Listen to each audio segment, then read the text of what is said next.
पितामह कोई ऐसे वैसे नहीं बाल ब्रह्मचारी हैं, उनका कहना पूरा हो जाएगा। लेकिन भीष्म पितामह ने दुर्योधन को समझा दिया, दुर्योधन लेकिन तुम्हें काम करना, सुबह 4 बजे ब्रह्म मुहूर्त में अपनी पत्नी भानुमति को भेज देना, हमसे आशीर्वाद ले जाए।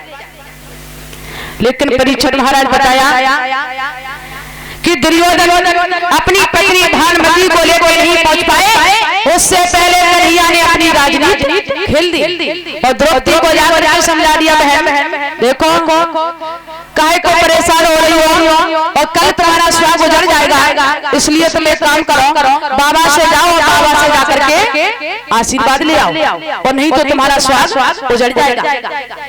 द्रौपदी मैया ने लंबा घूंघट किया। जिस शिविर में बड़े बड़े राजा महाराजा बैठे, भीष्म पितामह जैसे ससुर बैठे हैं, द्रौपदी ने लंबा घूंघट किया और जाते ही जाते भीष्म पितामह के चरणों को स्पर्श कर लिया। भीष्म पितामह नहीं समझे, भीष्म पितामह कहने लगे स्वागवती भव। जैसे ही इतना कहा, द्रौपदी उछल के खड़ी हो गई, बाबा क्या करो? एक तरफ तो आपने कल ये रणभूमि में प्रतिज्ञा की है कि कल किसी न किसी पांडव की मौत होगी, और एक तरफ कह रहे हैं स्वागवती भव। बाबा एक म्यान में 2 तलवार कैसे हो सकती है?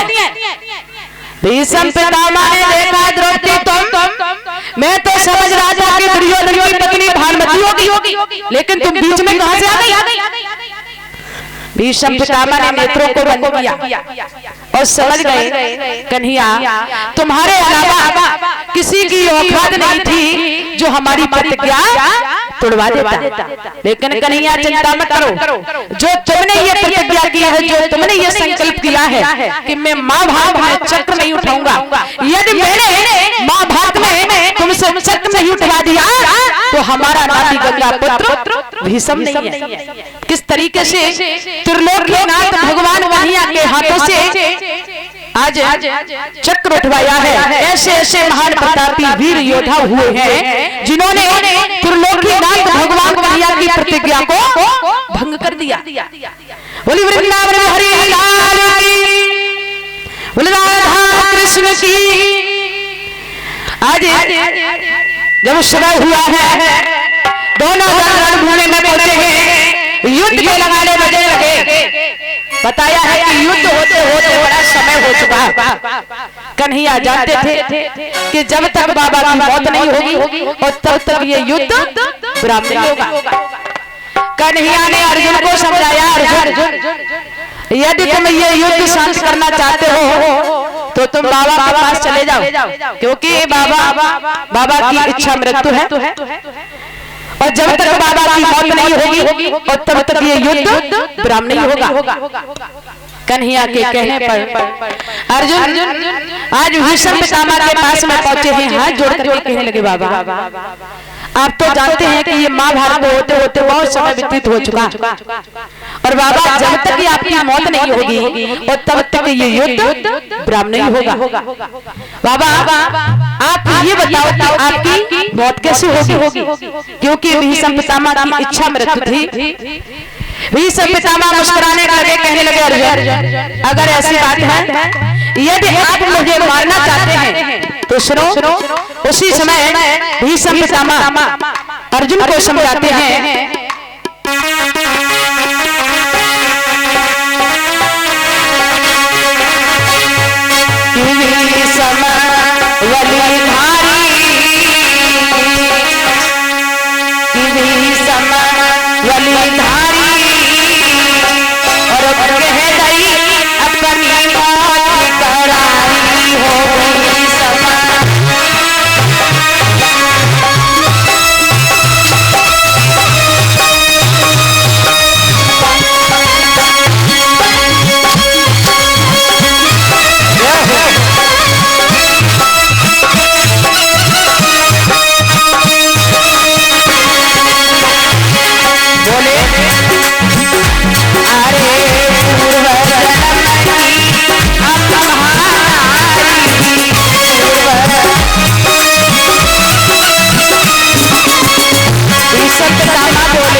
भीष्म पितामह अर्जुन से बोलेंगे, अर्जुन यदि आप मुझे मारना चाहते हैं तो जो अंबा नाम की लड़की जिसने मुझे श्राप दिया है और आज वही अंबा नाम की लड़की आकर के वीर शिखंडी बनी है, आप यदि हमें मारना चाहते हैं तो उस वीर शिखंडी को लाकर के इस रणभूमि में खड़ा कर दो, क्योंकि मैं वीर हूँ और वीर लोग भी स्त्रियों पर वार नहीं करते हैं।